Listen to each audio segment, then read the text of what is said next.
ان drives نے computer کو اس قابل بنا دیا تھا کہ اس میں مستقل نوعیت کے پروگرام اور معلومات ذخیرہ کی جا سکتی تھیں۔ اس سے پہلے کمپیوٹر صرف عارضی ڈرائیوز کے سہارے چلتے تھے، جسے فلاپی بھی کہا جاتا ہے۔ ان کی یادداشت صرف چند کلو بائٹ تک محدود تھی۔ ہارڈ ڈسک نے گویا معلومات ذخیرہ کرنے کی گنجائش کو لامحدود کر دیا تھا۔ ہر سال ان ڈرائیوز میں گنجائش دگنی ہوتی چلی گئی اور آج کل گیگا بائٹ بلکہ ٹیرا بائٹ کی ہارڈ ڈرائیوز بھی دستیاب ہیں۔ 40 جی بی کی ہارڈ ڈرائیو ایک ہتھیلی پر آ جاتی ہے، لیکن اس کی گنجائش اتنی ہوتی ہے کہ اس میں پورا ایک کتب خانہ آ سکتا ہے۔ یہ اردو اور جمیل مرزا کی خوش قسمتی تھی، ورنہ معلومات کو محفوظ کرنے کے لیے بڑے مشکل طریقے استعمال کیے جاتے تھے، جن میں پنچ کارڈ اور مقناطیسی ٹیپ بھی شامل تھی۔ تیسری صورت فلاپی تھی، جو پرسنل کمپیوٹر میں استعمال ہوتی تھی، مگر اس کی استعداد اتنی نہیں تھی کہ اس میں پروگرام کا ایک چھوٹا سا حصہ بھی آ سکتا۔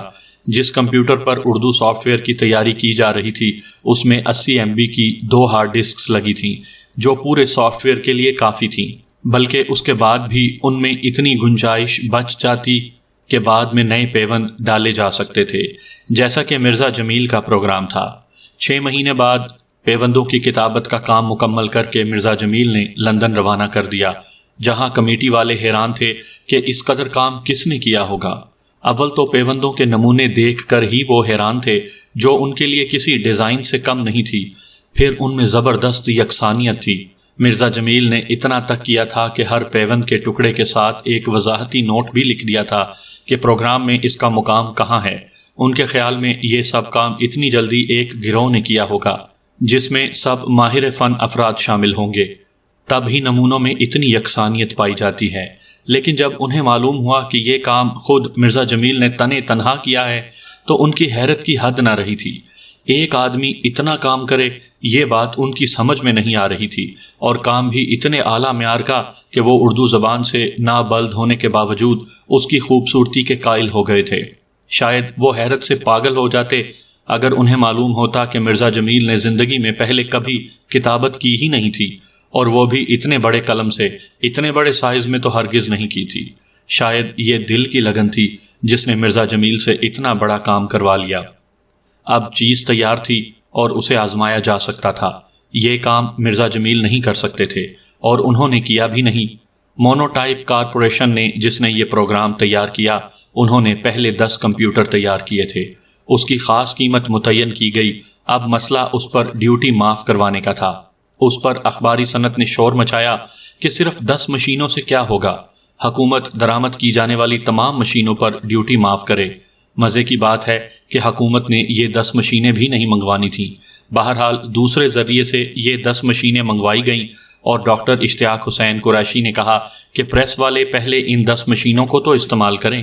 یورپ اور امریکہ میں 60 کی دہائی میں کمپیوٹر رائج ہو چکا تھا۔ وہاں حکومتوں نے اس معاملے میں پوری حوصلہ افزائی کی، اور اکثر جگہوں پر کمپیوٹر کی صنعت کو ٹیکس سے مستثنیٰ قرار دے دیا گیا تھا۔ اس کا نتیجہ اس صنعت کو حیرت انگیز ترقی کی صورت میں نکلا تھا۔ وہ ممالک جو کمپیوٹر کی صنعت نہیں لگا سکے تھے، انہوں نے سافٹ ویئر کی طرف توجہ دی، اور اسی مقصد کے لیے ملک میں کمپیوٹر کے ہارڈ ویئر کی درآمد کی فراخ دلانا اجازت تھی۔ ان میں بھارت سر فہرست تھا۔ اس نے 1980 میں کمپیوٹر کی تعلیم و تربیت کی طرف بھرپور توجہ دی تھی۔ اس کے نتیجے میں آج بھارت سافٹ ویئر کے شعبے میں دنیا میں دوسرے نمبر پر ہے، اور وہاں 5 لاکھ کے قریب ماہرین پائے جاتے ہیں۔ پاکستان میں صورتحال اس کے برعکس تھی۔ اشیاء تعیش کی درآمد پر تو کھلی اجازت تھی۔ یورپ اور امریکہ سے لوٹنے والوں کو الیکٹرانکس کا سامان اور دوسری اشیاء لانے کی تو مکمل اجازت تھی، لیکن کمپیوٹر کی درآمد پر ٹیکس تھا۔ اس کی وجہ سے کمپیوٹر اتنا مہنگا تھا کہ عام آدمی تو کیا، بڑے بڑے تجارتی اداروں کی پہنچ سے بھی باہر تھا، اور عام طور سے ملک میں وہ کمپیوٹر آتے تھے جو یورپ اور امریکہ میں متروک ہو چکے ہوتے تھے۔ اس وقت کمپیوٹر صرف وہاں ہی بنا کرتے تھے۔ جاپان میں چپ سازی کی جاتی تھی، لیکن جب مقابلہ بڑھا اور دوسرے ممالک بھی اس میں آگے آ گئے، IBM اور انٹیل جیسی مائکرو پروسیسر بنانے والی کمپنیوں نے مشرق بعید کے ممالک میں اپنے پلانٹ لگائے تو کمپیوٹر کی قیمت حیرت انگیز صورت سے گرتی چلی گئی۔ سن 1986 میں پاکستان میں 286 کمپیوٹر 2 لاکھ روپے میں دستیاب تھا۔ سن 1995 میں پینٹیم 1 جو اس سے 10 گنا زیادہ تیز رفتار تھا 50,000 میں ملنے لگا۔ سن 1998 میں پینٹیم 3 آیا جس کی قیمت 40,000 تھی، اور اب پینٹیم 4 پرسنل کمپیوٹر صرف 40,000 میں دستیاب تھا۔ 1986 میں 2 لاکھ میں بکنے والا کمپیوٹر اب کوئی 2,000 میں بھی نہیں لیتا تھا۔ اس سے کمپیوٹر میں تیزی سے گرتی قیمتوں کا اندازہ ہو جاتا ہے۔ آج ایک P4 کی مشین دنیا کے پہلے سپر کمپیوٹر سے بھی کئی گنا زیادہ طاقتور تھی، اور یہ وہ سب کام کر سکتا تھا جو کوئی سپر کمپیوٹر کرتا ہے۔ سافٹ ویئر کے شعبے میں ترقی کا یہ حال ہے کہ ابھی ایک سافٹ ویئر پوری طرح استعمال بھی نہیں ہو پاتا تو اس کی جگہ اس سے بہترین ورژن آ جاتا ہے۔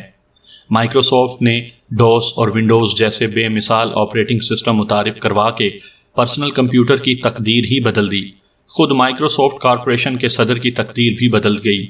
آج وہ دنیا کا امیر ترین اور پہلا ڈالرز میں کھرب پتی شخص تھا، یعنی بل گیٹس۔ نوری نستعلیق کے لیے جو کمپیوٹرز استعمال کیے گئے تھے وہ نسبتاً بڑے کمپیوٹرز تھے۔ لیزر کامپ کہلانے والے ان کمپیوٹروں کا شمار منی کمپیوٹرز میں ہوتا تھا۔ حسب ارادہ سب سے پہلا کمپیوٹر جنگ اخبار نے اپنے لاہور ایڈیشن کے لیے استعمال کیا تھا۔ اس وقت ملک میں کمپیوٹر آپریٹر کا قحط تھا، کیونکہ اس وقت یہ سچ مچ ایسی پیچیدہ مشین تھی کہ اسے استعمال کے لیے ایک تربیت یافتہ آپریٹر کی ضرورت پڑتی تھی۔ مشین کے ساتھ مکمل مینول تھا، لیکن اسے سمجھنے والے بہت کم تھے، لہٰذا استعمال میں کچھ دشواریاں پیش آ رہی تھیں۔ میر خلیل الرحمن نے ایک ٹی وی انٹرویو میں شکایت کی تھی کہ مشین میں بعض خامیاں ہیں اور یہ براہ راست غلطیوں کی تصحیح نہیں کر رہی ہے۔ اگرچہ مرزا جمیل نے عملی طور پر لیزر کا سب سے زیادہ کام نہیں کیا تھا، لیکن پیوندوں کی تیاری اور پروجیکٹ کے دوران میں وہ اس کی تھیوری اتنی بار پڑھ چکے تھے کہ انہیں اس کا طریقہ استعمال ازبر ہو گیا تھا، لہٰذا انہوں نے میر خلیل الرحمن سے رابطہ کر کے انہیں وضاحت سے بتایا کہ کمپیوٹر کس طرح غلطیوں کی خودکار تصحیح کرتا ہے، اور یہ کام اتنا آسان ہے کہ محض ایک بٹن دبانے سے ہو جاتا ہے۔ بنیادی غلطی تکنیکی عملے کی تھی جو اس چیز کو صحیح طریقے سے استعمال نہیں کر رہا تھا۔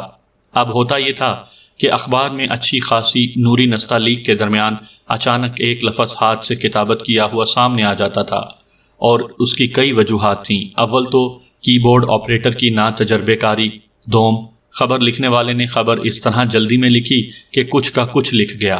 رپورٹر حضرات کے پاس تو ویسے ہی وقت کی کمی ہوتی ہے، اور نہ ہی ہر شخص کی تحریر آسانی سے پڑھنے میں آتی ہے۔ ایک کی بورڈ آپریٹر 1 منٹ میں 50 الفاظ آسانی سے ٹائپ کر لیتا ہے، بشرط کہ اسے دی جانے والی تحریر پڑھنے کے قابل ہو، لہٰذا جلد بازی میں اور بعض اوقات تو سمجھے بغیر آپریٹر جو سمجھ میں آتا ہے لکھ دیتا ہے۔ اب یہ تحریر جب مدیر کے پاس جاتی ہے اور وہ اس میں سے غلطی دریافت کرتا ہے تو بجائے اس کے کہ اسے کمپیوٹر ہی سے صحیح کروایا جائے، غلطی کی تصحیح ہاتھ سے کر دی جاتی۔ یہ طریقہ غلط تھا۔ لیزر کامپ میں ایک حصہ ایڈیٹنگ کا بھی تھا، یعنی جو غلطی ہو جاتی اسے کمپیوٹر ہی میں درست کیا جا سکتا تھا۔ یہ نہ صرف رواں صفحے بلکہ سابق صفحات یعنی پورے مدار میں کہیں بھی ہونے والی غلطی آسانی سے درست کر دیتی تھی۔ اس میں 1 منٹ بھی نہیں لگتا۔ آج کل تو طریقہ یہ ہے کہ ادھر آپریٹر خبر کو کمپیوٹر پر کمپوز کر رہا ہوتا ہے، دوسری طرف مدیر اپنے سامنے کمپیوٹر پر فوری کے فوری اسے دیکھ کر تصحیح کا کام بھی کرتا جاتا ہے، کیونکہ تصحیح کا اختیار اس کے پاس بھی ہوتا ہے، بلکہ وہ چاہے تو حسب ضرورت خبر میں تبدیلی بھی کر سکتا ہے۔ اب تو پورے صفحے اور میگزین کمپیوٹر پر ہی تیار ہوتے ہیں، اور اسی حالت میں پریس بھیجے جاتے ہیں۔ جدید ترین پریس میں جو مکمل طور پر کمپیوٹرائزڈ ہوتے ہیں، اب کاغذ کی ڈمی بنانے کی ضرورت بھی نہیں پڑتی، بلکہ تمام مواد یعنی پورا اخبار یا رسالہ کمپیوٹر سے اٹھا کر پریس کے کمپیوٹر میں ڈال دیا جاتا ہے اور وہاں سے چھپ کر آ جاتا ہے۔ اس وقت لیزر کام کی یہ خوبی بھی تھی کہ اگر کوئی ایسا لفظ جو موجودہ پیوندوں کی مدد سے نہ بن رہا ہو، اسے بآسانی خط نسق میں لکھا جا سکتا تھا۔ یہ عربی خط ہے اور اس میں جوڑوں کی منزلیں نہیں ہوتی جیسی کہ نستعلیق میں ہوتی ہیں جو فارسی خط ہے۔ یوں الفاظ بے شک الگ نظر آتا تھا، لیکن اس سے بھی فائدہ ہوتا تھا کہ یہ قارئین کی توجہ کا مرکز بن جاتا تھا، جیسے خاص طور سے جلی کیا ہوا حرف ہو۔ بعد میں مرزا جمیل نے نوری نستعلیق میں کچھ ایسی تبدیلیاں کی تھیں جن سے وہ الفاظ بھی آرام سے کتابت ہو جاتے تھے جن کے پیوند کمپیوٹر میں نہیں ہوتے تھے۔ مرزا جمیل خوش تھے کہ ان کی محنت ٹھکانے لگی، اگرچہ ابتدا میں کوئی چیز بھی مکمل نہیں ہوتی، بلکہ اس کے شروع اور بعد کی شکل میں زمین آسمان کا فرق آ جاتا ہے۔ گاڑی کی مثال لیجئے، 1 صدی پہلے جب یہ ایجاد ہوئی تھی تو اس وقت کی اور آج کی گاڑیوں میں زمین آسمان کا فرق ہے، لیکن نوری نستعلیق ایسی چیز تھی جو ابتدا سے ہی خاصی حد تک مکمل تھی۔ یہی وجہ ہے کہ تبدیلیوں کے اس تیز رفتار دور میں بھی یہ چند معمولی تبدیلیوں کے ساتھ ویسی ہی استعمال ہو رہی ہے۔ جب یہ کام مکمل ہو گیا تو مرزا جمیل نے سوچا کہ کسی ذریعے سے اسے قوم کے سامنے پیش کیا جائے۔ سید مطلوب الحسن نے تجویز پیش کی کہ مقتدرہ قومی زبان کے صدر جناب ڈاکٹر اشتیاق حسین قریشی کے پاس چلا جائے۔ وہ اردو کے ایک باوقار سپاہی تھے اور ان سے زیادہ کوئی حقدار نہیں تھا جسے یہ خبر سنائی جاتی۔ ڈاکٹر قریشی اس زمانے میں بے حد ضعیف ہو چکے تھے اور بیماریوں کے ہاتھوں بھی تنگ تھے، لیکن مقتدرہ کے دفتر باقاعدگی سے آتے تھے۔ اس زمانے میں میجر آفتاب حسن ان کے دستے راست تھے اور عملی طور پر مقتدرہ کو وہی چلا رہے تھے۔ بہرحال یہ دونوں صاحبان ڈاکٹر صاحب کی خدمت میں حاضر ہوئے اور انہیں خوشخبری سنائی کہ اردو کا اولین سافٹ ویئر تیار ہو چکا ہے۔ ڈاکٹر قریشی یہ سن کر بے حد خوش ہوئے تھے، بولے آج کے دور میں میرے لیے اس سے بڑی خوشخبری کیا ہو سکتی ہے، تم نے بہت بڑا کام کیا ہے۔ اس کے بعد ڈاکٹر قریشی نے اس پروگرام کے بارے میں سوالات شروع کیے تو مرزا جمیل کو پہلی بار ان کی علمی حیثیت کا احساس ہوا تھا۔ وہ ماہر تعلیم تھے، لیکن ان کے سوالات سے ظاہر تھا کہ انہیں کمپیوٹر ہارڈ ویئر اور سافٹ ویئر کے بارے میں مکمل معلومات حاصل ہیں۔ ڈاکٹر صاحب کو یہ فکر تھی کہ لوگوں کے سامنے جانے سے پہلے پروگرام میں کوئی خامی نہ رہ جائے۔ جب انہیں اطمینان ہوا تو انہوں نے کہا، بھائی یہ اپنے مطلوب الحسن تو مقتدرہ کمیٹی کے رکن بھی ہیں، اگر تم اجازت دو تو میں اس کام کو مقتدرہ کی طرف سے صدر مملکت کی خدمت میں پیش کر دوں۔ مرزا جمیل خوش ہو گئے، ڈاکٹر صاحب میرے لیے اس سے بڑی سعادت کیا ہو سکتی ہے کہ آپ اسے اپنے ہاتھوں سے صدر صاحب کو پیش کریں۔ اتفاق سے ڈاکٹر صاحب صدر ضیاء الحق کے استاد بھی رہ چکے تھے، اسی بنا پر وہ ان کی بڑی عزت کیا کرتے تھے اور اسلام آباد کے اعلیٰ حلقوں میں ان کا بے حد احترام تھا۔ لہٰذا اپنی علالت کے باوجود ڈاکٹر قریشی خود اسلام آباد گئے اور صدر سے ملاقات کر کے انہیں اس کام کے بارے میں آگاہ کیا۔ اس پر ضیاء الحق مرحوم نے کہا تھا، ان دونوں حضرات یعنی مرزا جمیل اور سید مطلوب الحسن نے اپنا نام تاریخ میں محفوظ کر لیا ہے اور اردو کے لیے اس سے بڑا کارنامہ کوئی ہو ہی نہیں سکتا۔ مرزا جمیل نے ڈاکٹر قریشی سے کہا تھا کہ اول وہ 15 مشینوں پر ڈیوٹی معاف کروائیں، دوسرے مالیاتی ادارے ان لوگوں کو قرض دیں جو اس کام کو آگے بڑھا رہے ہیں، اور تیسرے لائسنس کی حد 25 لاکھ سے بڑھا کر 50 لاکھ کر دی جائے۔ جب ڈاکٹر صاحب واپس آئے تو معلوم ہوا کہ پہلی 10 مشینوں پر ڈیوٹی معاف کر دی گئی تھی، مالیاتی اداروں کو بھی ہدایت جاری کر دی گئی تھی اور لائسنس کی حد بھی 50 لاکھ روپے تک بڑھانے کا وعدہ کر لیا گیا تھا۔ اب مرحلہ تھا کہ اسے قوم کے سامنے پیش کر دیا جائے، لہٰذا 1 دسمبر 1980 کو مقتدرہ کے دفتر میں پریس کانفرنس ہوئی جس میں ڈاکٹر صاحب نے نوری نستعلیق کے بارے میں اعلان کیا تو فرط جذبات سے ان کی آواز بھرا گئی تھی۔ انہوں نے کہا، مقتدرہ کے پاس نہ تو وسائل تھے اور نہ ہی افرادی قوت، اس کے باوجود نوری نستعلیق کو اس کے پلیٹ فارم سے پیش کیا جا رہا ہے۔ یہ تو ان لوگوں کی فراخ دلی ہے، اردو اشاعتی صنعت کے لیے یہ سب سے بڑا کام ہے۔ اس پریس کانفرنس میں ڈاکٹر صاحب نے حکومت کی جانب سے 10 کمپیوٹروں پر ڈیوٹی معافی کا اعلان بھی کیا اور یہ وعدہ بھی کہ دسمبر کے دوران میں لائسنس کی حد 50 لاکھ تک کر دی جائے گی۔ ڈاکٹر صاحب پریس کانفرنس کے بعد مطمئن ہو کر نہیں بیٹھ گئے، بلکہ وہ اپنی علالت اور پاؤں میں تکلیف کے باوجود کئی بار مرزا جمیل کے گھر اور ان کے پریس آئے تھے۔ ان کے جوش کا عالم دیکھنے والا ہوتا تھا۔ وہ اپنی پوری توجہ اس پروگرام پر دے رہے تھے، حتیٰ کہ جب ایک صاحب نے ارادہ کیا کہ وہ 10 کی 10 مشینیں لینے کو تیار ہیں تو ڈاکٹر صاحب نے کہا، یہ شخص موقع سے فائدہ اٹھا کر مشینوں کو بلیک کرنا چاہ رہا ہے، میں اسے ایسا نہیں کرنے دوں گا۔ دراصل ڈاکٹر صاحب چاہتے تھے کہ یہ ایجاد صحیح معنوں میں اردو کی خدمت گار بنے، نہ کہ اندھا دھند کمانے کے لالچ میں مبتلا لوگوں کا آلائے کار بن جائے۔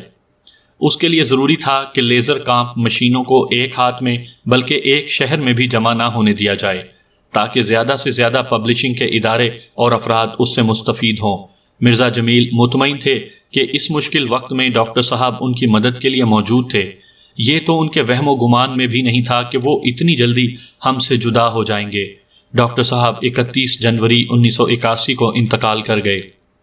انا للہ و انا الیہ راجعون۔ ابتدائی کمپیوٹر لیزر کام کی مدد سے کام کرتے تھے، یعنی جو چیز بھی کتابت کرنی ہوتی تھی پہلے لیزر کی مدد سے اسے سکین کر کے کمپیوٹر میں ڈالا جاتا، جہاں اس کی ایک فلم بن جاتی۔ اسے پنچ کارڈ کی ایک قسم سمجھیے۔ اس کی مدد سے کمپیوٹر مواد کو برقی طریقے سے یا ہارڈ ڈسک پر محفوظ کر لیا جاتا۔ یہ سی ڈی ڈرائیو کی ابتدائی شکل تھی۔ بس فرق یہ تھا کہ سی ڈی ڈرائیو پر کچھ لکھا نہیں جا سکتا، یہ صرف پڑھنے کے کام آتی ہے۔ نیز لیزر کام ایک بے حد مشکل طریقہ تھا۔ اس کے مقابلے میں آج کسی بھی ڈیٹا کو سکیننگ کے ذریعے بآسانی کمپیوٹر میں ڈالا جا سکتا ہے، اور یہ بغیر کسی فلم یا پنچ کارڈ کے براہ راست ہارڈ ڈسک میں محفوظ ہو جاتا ہے۔ طریقہ یہ تھا کہ تمام الفاظ یا پیوند لیزر کام کی مدد سے کمپیوٹر میں محفوظ کر کے اسے فروخت کر دیا جاتا۔ اس میں ایک عدد کی بورڈ ہوتا تھا جس پر واضح ہوتا تھا کہ کون سا بٹن دبانے سے کون سا حرف لکھا ہوا آئے گا۔ مثال کے طور پر میم اور الف کا بٹن دبانے سے اس کا پیوند بن جاتا، اور اب سب سے پہلے تو آپریٹر اپنے پاس مواد کو کی بورڈ کے ذریعے سے کمپیوٹر میں داخل کرتا تھا۔ اس کے بعد یہ مواد کمپیوٹر میں ایکسپوزنگ کمانڈ کے پڑھنے کے لیے دیتا، جو دیکھتا کہ کوئی لفظ موجودہ پیوندوں کی پہنچ سے باہر تو نہیں ہے۔ اس مقصد کے لیے کمپیوٹر اپنی پوری یادداشت استعمال کرتا تھا، ساتھ ہی وہ لائنوں کی لمبائی اور کالمز میں غلطی بھی درست کرتا تھا، اور یہ کام اتنی تیزی سے کرتا تھا کہ ایک پورے اخبار کے صفحے کو برابر معلومات پڑھنے میں اسے صرف 1.5 منٹ لگتا تھا۔ گویا محض 1 گھنٹے میں پورے صفحات کے برابر مواد ٹائپ اور ایڈٹ کیا جا سکتا ہے، اور یہ کام صرف ایک کی بورڈ آپریٹر آسانی سے کر لیتا ہے۔ ہاتھ سے کتابت اور تصحیح کی صورت میں کتنا وقت لگتا اور کتنے افراد استعمال ہوتے، اس کا اندازہ آپ خود کر لیں۔ لیزر کام کی ایک اور خوبی ایک ہی صفحے پر مختلف کالموں کے لحاظ سے اعلیٰ ترین معیار کا کام تھا، یعنی یہ 2.25 انچ کے 8 کالمز ایک ساتھ کمپوز کر سکتی تھی۔ اسی طرح مختلف مضمون مختلف چوڑائی میں کیے جا سکتے تھے۔ اگر 2، 4 یا 8 کالم الگ الگ کر کے کمپوز کرنا چاہیں تو یہ بھی ممکن تھا۔ اسی طرح تصویروں کے لیے خالی جگہ بھی چھوڑی جا سکتی تھی، بلکہ پیج ایک بار تیار ہونے کے بعد خیال آتا کہ انہیں یہ تصویر کے لیے مناسب جگہ نہیں تھی، بلکہ تصویر اس خبر کی جگہ ہونی چاہیے تھی، تو یہ کام بھی نہایت آسانی سے ممکن تھا، اور اس کے لیے پھر سے پروف ریڈنگ بھی نہیں کرنی پڑتی تھی۔ اسی طرح کسی کتاب کی تیاری کے لیے کتابت کے بعد معلوم ہوا کہ 100 میں سے صرف 90% صفحے استعمال ہوئے ہیں، یا 100 کے بجائے 110 صفحے آ رہے ہیں، تو کمپیوٹر کی مدد سے لائنوں کے درمیان جگہ کم کر کے یا بڑھا کر اس کمی بیشی کو بآسانی پورا کیا جا سکتا تھا۔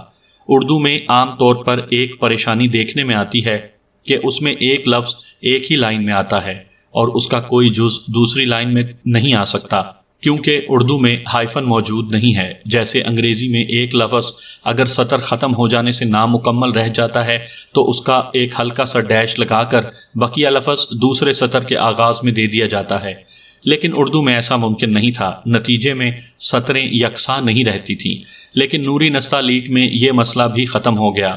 وہ اس طرح کہ اگر لفظ بڑا ہے تو لفظوں کے درمیان فاصلہ معمولی سا بڑھا کر سطر پوری کر دی جاتی، اور اگر لفظ چھوٹا ہوتا تو لفظوں کے درمیان فاصلہ کم کر کے اس کی گنجائش بھی نکال لی جاتی تھی۔ مثال کے طور پر لفظ ہے مراحل، اگر مرا سطر کے آخر میں آ جائے اور حل دوسری سطر کے شروع میں تو اس سے خاصی گڑبڑ ہو جاتی، خاص طور سے بچے اسے غلط پڑھتے۔ نوری نستعلیق نے یہ مشکل بھی آسان کر دی تھی۔ ایک اور مسئلہ الفاظ کے درمیان فاصلے کا ہوتا ہے، جس سے 2 لفظ آپس میں یوں مل جاتے ہیں کہ ایک ہی لگتے تھے۔ خاص طور سے اردو سیکھنے والوں کے لیے یہ مسئلہ بن جاتا تھا کہ وہ کن 2 الفاظ کو ملا کر پڑھیں اور کسے چھوڑ دیں۔ اس کا حل یہ تھا کہ ہر 2 الفاظ کے درمیان معمولی سا فاصلہ دے دیا جائے، جن کی مدد سے ہر لفظ دوسرے سے جدا معلوم ہو۔ یہ طریقہ اب بچوں کی کتابوں میں عام ہو گیا ہے، اور اس سے انہیں فائدہ بھی ہوا ہے۔ وہ ہیجے آسانی سے کر لیتے ہیں اور انہیں معلوم ہوتا ہے کہ کون سا لفظ الگ ہے اور کون سا ملا ہوا، چاہے وہ 3-4 پیوندوں پر مشتمل ہی کیوں نہ ہو۔ اس کی سب سے بڑی مثال خود اردو ہے۔ بچے اسے اردو ہی پڑھتے ہیں، نہ کہ حرف تہجی سمجھ کر پڑھیں۔ جب مرزا جمیل پیون کتابت کر رہے تھے تو ساتھ ہی انہوں نے یہ نوٹ بھی لکھ کر دیے تھے کہ اس پیون سے دوسروں کا فاصلہ کتنا ہوگا۔ اول تو یہ چیز انگریز سمجھتے ہی نہیں، اور دوسرے یہ کہ یہ بات کمپیوٹر کی سمجھ میں بھی نہیں آتی، کیونکہ نوری نستعلیق پر کام کرنے والا کمپیوٹر بھی بنیادی طور پر انگریزی کا کمپیوٹر تھا۔ اردو کے الفاظ اور پیون اس کے لیے محض ایک ڈیزائن یا نمونے کی حیثیت رکھتے تھے۔ یہ کمپیوٹر پہلے اردو سے انگریزی میں ترجمہ کرتا، مثلاً واؤ کا مطلب ڈبلیو ہے، اور پھر اس لفظ کو اپنی مشینی زبان سے، جسے ڈیجیٹائز کرنا بھی کہتے ہیں، تبدیل کرتا ہے۔ تب کہیں جا کر بات آگے بڑھتی ہے۔ مکمل طور پر اردو میں پروگرامنگ سے لیس کمپیوٹر تو اب بھی نہیں آیا ہے، البتہ سنا ہے کہ اسے بنانے کی کوشش کی جا رہی ہے۔ یہی وجہ ہے کہ اردو کا مواد انگریزی کی نسبت کہیں جگہ گھیرے گا۔ مثال کے طور پر ایک صفحہ انگریزی کا 1 کلو بائٹ جگہ گھیر رہا ہے تو اردو کا ایک صفحہ 10 کلو بائٹ جگہ گھیرے گا۔ یہ چھوٹے چھوٹے امور تھے، لیکن ان کے بغیر نہ تو اردو سافٹ ویئر صحیح طریقے سے بنتا اور نہ ہی صحیح طریقے سے کام کرتا۔ مرزا جمیل نے ایک ایک چیز کا خیال رکھا تھا۔ یہی وجہ تھی کہ اسی چیز نے لوگوں کی توقعات سے بڑھ کر کامیابی حاصل کی، اور وہ سب کر دکھایا جو دوسروں نے سوچا بھی نہیں تھا۔ ابتدائی زمانے میں نوری نستعلیق پر اعتراض کیا گیا کہ اس سے عبارت تو آ جاتی ہے، لیکن سرخیوں کا مسئلہ تو پھر بھی قائم رہتا ہے، کیونکہ سب سے بڑا سائز 24 تھا، جبکہ سرخیوں کے لیے 72 کا سائز درکار ہوتا ہے، جبکہ کمپیوٹر میں دستیاب نہیں تھا۔ اس مسئلے کے لیے جب مرزا جمیل سے رجوع کیا گیا تو انہوں نے جنگ کے تکنیکی عملے کو سمجھایا کہ سرخیوں اور اخبار کے نام جنگ کو 24 کے سائز میں کمپوز کر لیں اور پھر اسے جتنا چاہے بڑھا لیں، لیکن یہ کام وہی کر سکتا تھا جسے لے آؤٹ کا سلیقہ ہو، اور وہ خبروں اور سرخیوں کی کاٹ پلٹ بھی کر سکتا ہو۔ بعد میں پروگرام میں پیوند کر کے سائز میں مزید اضافہ ہوا، اور بعد میں تو 20 بائی 30 سائز کے پوسٹر تک بآسانی بننے لگے تھے، جن کی کتابت 1.25 انچ کے قلم کے حساب سے ہوتی تھی، اور یہ شناخت کرنا تقریباً ناممکن تھا کہ کتابت ہاتھ سے کی گئی ہے یا مشین سے۔ انگریزی زبان میں سادہ عبارت کے درمیان کسی خاص لفظ یا فارمولے کو اجاگر کرنے کے لیے خاص لکھائی استعمال کی جاتی ہے، جسے ایٹیلکس کہتے ہیں۔ اس میں حروف سیدھے کے بجائے ترچھے ہوتے ہیں، یوں لفظ باقی عبارت سے الگ ہو کر واضح نظر آنے لگتے ہیں۔ اردو میں یہ کام خط نسخ سے لیا جاتا ہے، جو نستعلیق سے مختلف ہے، لیکن نوری نستعلیق میں پہلی بار اردو کو بھی ایٹیلکس کے انداز میں اجاگر کیا گیا تھا، یعنی الفاظ کسی قدر ترچھے کر دیے۔ اس سے عبارت میں انوکھی دلکشی پیدا ہو گئی۔ بعد میں یہ انداز مستقل حیثیت اختیار کر گیا۔ ایک لیزر کام کمپیوٹر سے 40 کی بورڈ آسانی سے استعمال کیے جا سکتے تھے، یعنی ایک ہی کمپیوٹر پر بیک وقت 40 افراد الگ الگ کتابت کر سکتے تھے۔ ضروری نہیں تھا کہ وہ کسی ایک ہی چیز کی کتابت کریں، بلکہ وہ الگ الگ کام بھی کر سکتے تھے، اور ایک ہی اخبار یا کتاب کا کام بھی نمٹا سکتے تھے۔ اس کے لیے ان کا کیلی گرافی یا خوش نویسی سے واقف ہونا بھی ضروری نہیں تھا۔ اس کے باوجود ان کے کام میں یکسانیت پائی جاتی تھی۔